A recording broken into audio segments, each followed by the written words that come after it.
الحمد لله نحمده ونستعينه ونستغفره ونؤمن به ونتوكل عليه ونعوذ بالله من شرور أنفسنا ومن سيئات أعمالنا من يهده الله فلا مضل له ومن يضلله فلا هادي له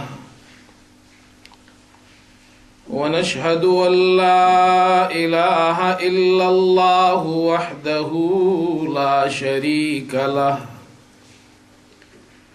ونشهد أن سيدنا وحبيبنا ومولانا محمدا عبده ورسوله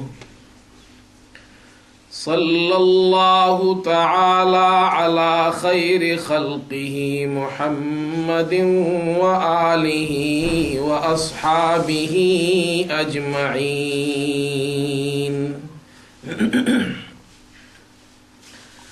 أما بعد فأعوذ بالله من الشيطان الرجيم بسم الله الرحمن الرحيم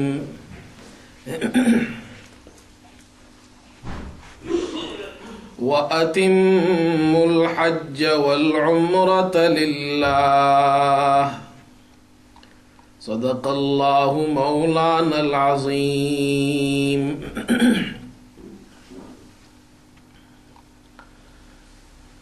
محترم بزرگوں اور دوستو، یہ مہینہ ذوالقعدہ کا مہینہ ہے. حج کے مہینوں میں سے یہ دوسرا مہینہ ہے، اور حج کا پہلا مہینہ وہ شوال کا مہینہ ہے، دوسرا مہینہ ذوالقعدہ کا مہینہ ہے، اور تیسرا جس مہینے میں حج ادا کیا جاتا ہے اسے ذوالحجہ کہا جاتا ہے. قرآن پاک میں اللہ تعالیٰ نے ارشاد فرمایا الحج اشہر معلومات، حج کے معلوم مہینے ہیں. اور آپ صلی اللہ علیہ وسلم نے اس آیت کریمہ کی تفسیر میں ارشاد فرمایا شوال وذوالقعدۃ وذوالحجہ، کہ وہ حج کے مہینے شوال کا مہینہ ہے، ذوالقعدہ کا مہینہ ہے اور ذوالحجہ کا مہینہ ہے.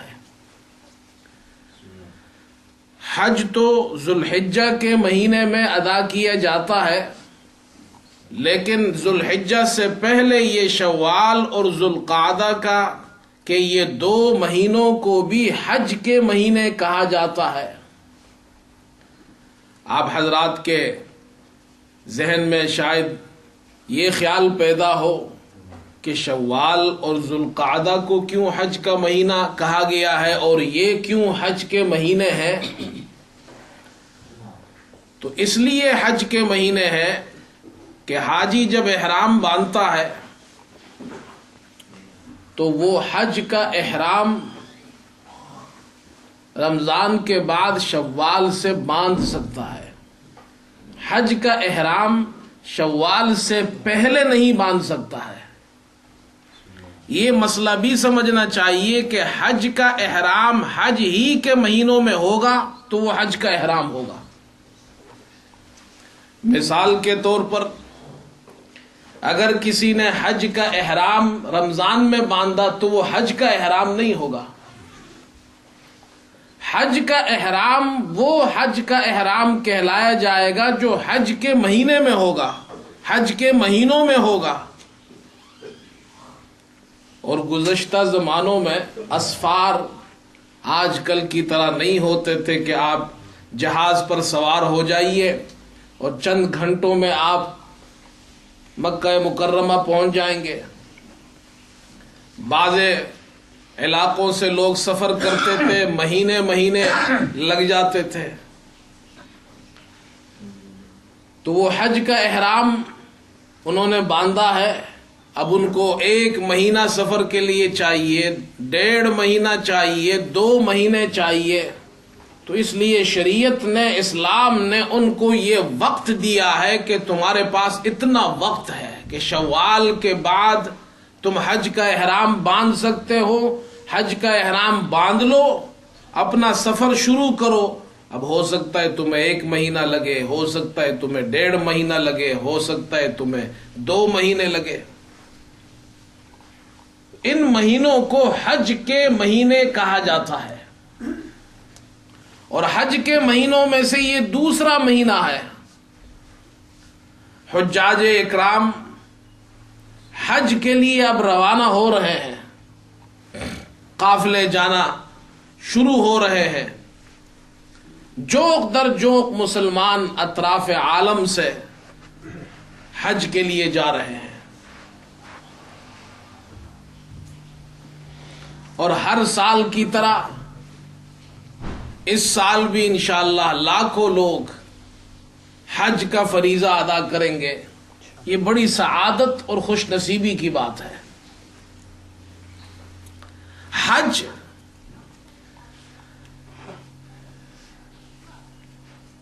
ارکان اسلام میں سے ایک بنیادی رکن ہے۔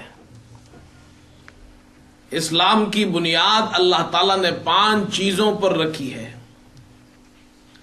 ایک شہادت ہے، گواہی اس بات کی کہ اللہ کے سوا کوئی الہ نہیں، اور محمد صلی اللہ علیہ وسلم اللہ کے رسول ہے، اللہ کے آخری پیغمبر ہے۔ یہ شہادت اور گواہی ہے۔ پھر نماز ہے، زکوٰۃ ہے، روزہ ہے، اور حج ہے۔ ان 5 ارکان میں سے ایک رکن حج کا رکن ہے۔ اللہ رب العزت نے حج کو ان لوگوں پر فرض فرمایا ہے، ان مسلمانوں پر جو وہاں جانے کی استطاعت رکھتے ہو، مسلمان ہو، عاقل ہو، بالغ ہو، اور اس کی شرعی ضروریات سے زیادہ اس کے پاس اتنا مال ہو کہ وہ بیت اللہ جا سکتا ہو اور آ سکتا ہو، اس پر حج فرض ہے۔ قرآن پاک میں اللہ تعالیٰ نے ارشاد فرمایا وَلِلَّهِ عَلَى النَّاسِ حِجُّ الْبَيْتِ مَنِ اسْتَطَاعَ إِلَيْهِ سَبِيلًا۔ جو حج پر جانے کی طاقت رکھتے ہیں، ایسے لوگوں پر اللہ کے لیے بیت اللہ کا حج فرض ہے۔ زندگی میں 1 مرتبہ حج کو فرض کیا قرار دیا گیا ہے، 1 مرتبہ۔ نماز دن میں 5 وقت فرض ہے۔ رمضان کے روزے ہر سال فرض ہے۔ زکوٰۃ مالداروں پر، صاحب نصاب پر ہر سال فرض ہے، اور حج زندگی میں 1 مرتبہ صاحب استطاعت ہو اس پر فرض ہے۔